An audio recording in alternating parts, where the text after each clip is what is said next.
Right now on Wildcat News, we take a look at rescue and recovery operations underway across flood-stricken North Carolina and Tennessee. And across Lexington, we take a look at how Helene's rain and winds impacted residents. And we look ahead to tonight's first and only vice presidential debate between Tim Walz and J.D. Vance.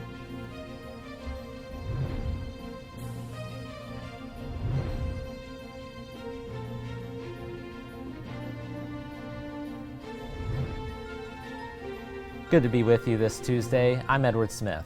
And I'm Riley Hagee. We come on the air this afternoon as search and rescue operations are still underway across wide swaths of western North Carolina and East Tennessee. The region saw its highest impact flood event on record after Hurricane Helene dropped as many as 30 inches of rain on the southern Appalachian region. Reporter Mary Bell Gonzalez is in Asheville with a first-hand look at the devastation. Helene is now one of the deadliest hurricanes to touch the U.S. in the last 50 years, and the aftermath is just so widespread. Here in North Carolina, hundreds of roads remain closed, including this one that you see behind me, all while people, thousands of them, are still dealing with power outages and no cell phone or internet service. Sorting through a mountain of debris at their destroyed Asheville winery. Our roof some of it is wrapped up over there. Kristen Esha and Cora Jones coming to terms with the sheer carnage caused by Helene. Honestly, just thought we were going to come and clean up and be back to work, but that was a little naive. Around the area, the rescue mission in full force, but hundreds of road closures combined with major cell and internet outages are making it a difficult task. Still, the number one priority is making sure that we are saving lives. There are 92 search and rescue teams who are active right now and who are still bringing people to safety. Extensive damage also complicating delivery of vital supplies to remote communities isolated by the storm. We also are in a situation where we don't have water and power in most areas, and we do need resources like drinking water.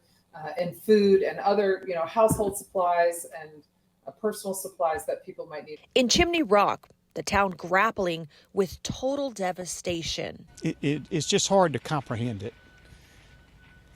Mayor Peter O'Leary says the reality of a long recovery is still sinking in. We can rebuild the stuff, we can rebuild the buildings, we can replace things, but we can't replace the people.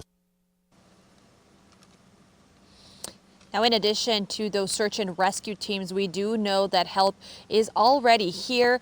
FEMA distributing more than 1 million liters of water and 600,000 meals to those people who still are stranded. President Joe Biden expected to stop by the area tomorrow.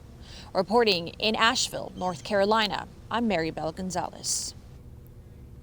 With widespread damage to the communications infrastructure, officials say they still can't provide an accurate number for those missing.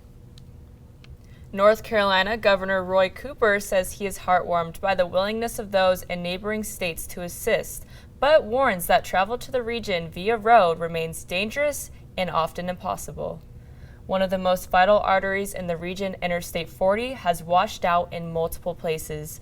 Numerous other state roads remain closed for fear of landslides. Rivers are still rising, so the danger is not over. The flooding is likely not over.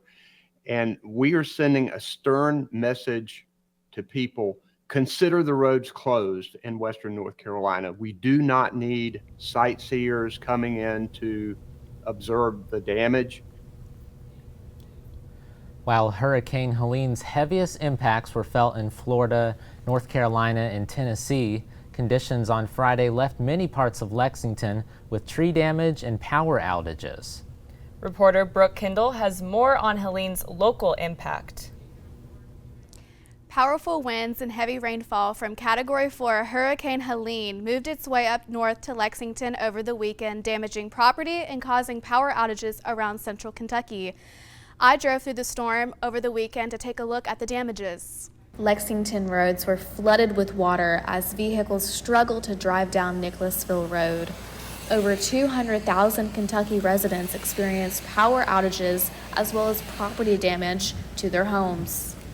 The storm, which hit early Friday morning, brought heavy rainfall and strong winds of up to 60 miles an hour, causing widespread damages across Lexington and surrounding areas.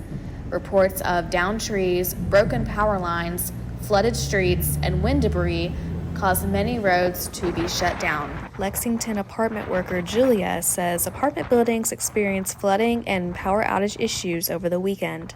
We have had a few leaks from the hurricane, just like going into the building, and then a utility pole over by building 4 actually has fallen, but they got it fixed. Emergency services have been working around the clock to respond to calls for help. Crews are clearing fallen trees from roadways and restoring power to thousands of residents in the dark. UK student Lily said she had trouble getting to class on Friday in the thunderstorms. The class has sucked, but other than that, it's been fine.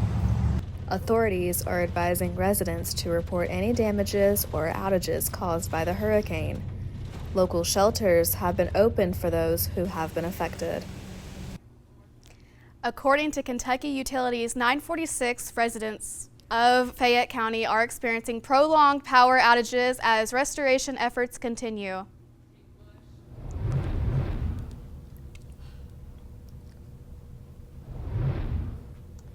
Tonight, a high-stakes face-off between two vice presidential nominees, Minnesota Governor Tim Walz and Ohio Senator J.D. Vance. The matchup could be the final debate before the election, just 34 days away.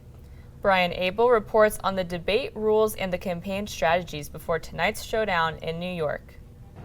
This first and only vice presidential debate is very likely the last major opportunity for these campaigns to make their final sales pitch to voters, and with such a large audience watching. Because of that, when they weren't on the campaign trail, these two candidates, they have been extensively preparing for this moment tonight.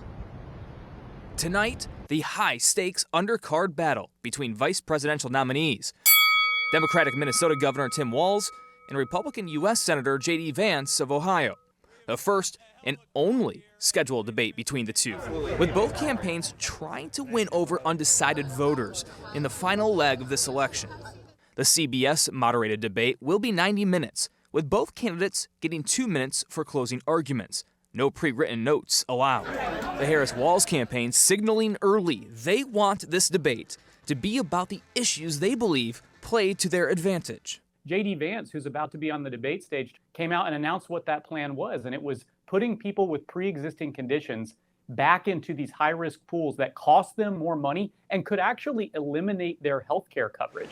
The Trump-Vance campaign in a press call using a similar tactic.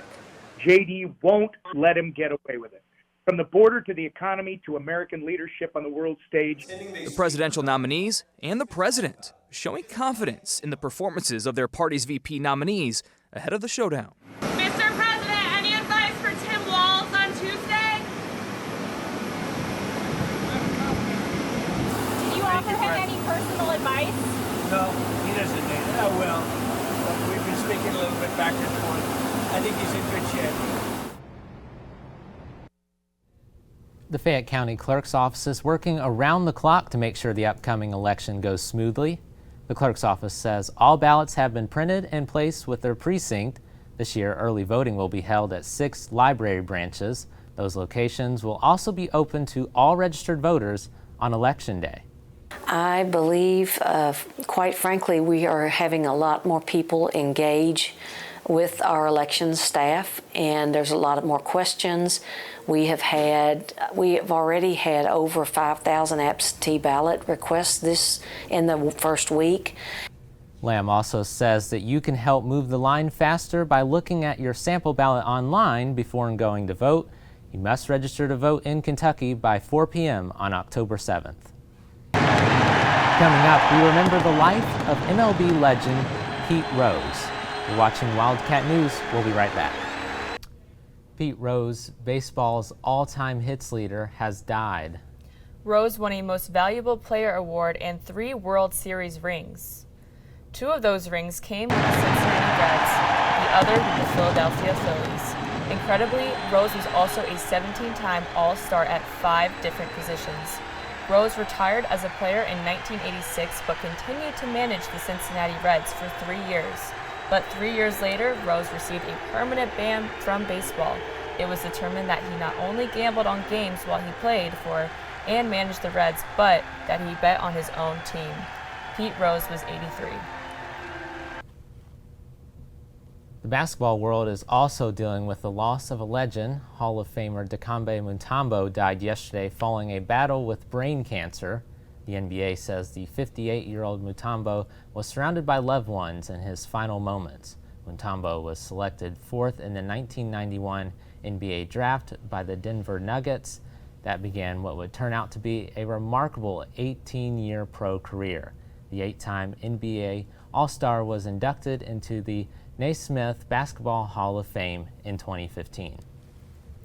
Coming up, we're highlighting a UK student who has turned her passion for digital art into both a creative outlet and a business venture. We will introduce you to Emma Skapecki right after the break.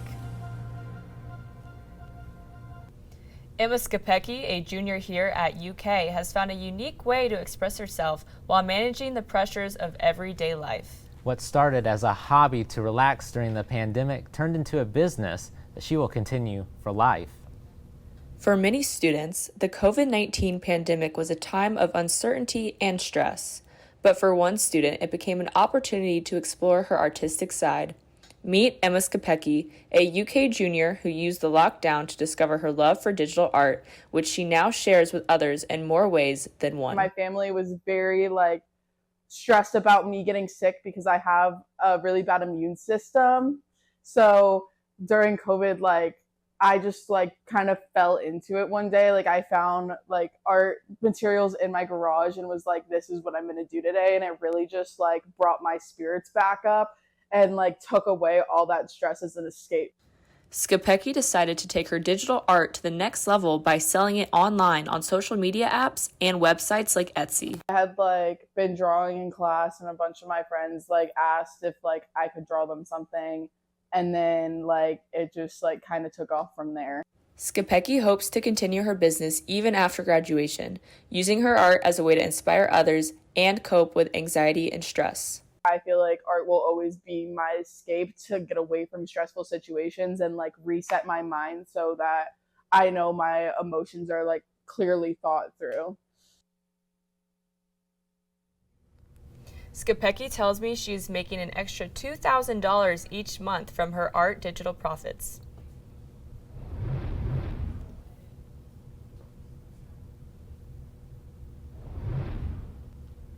There's an uproar in India after Coldplay tickets sold out in minutes, then resold for outrageously high prices.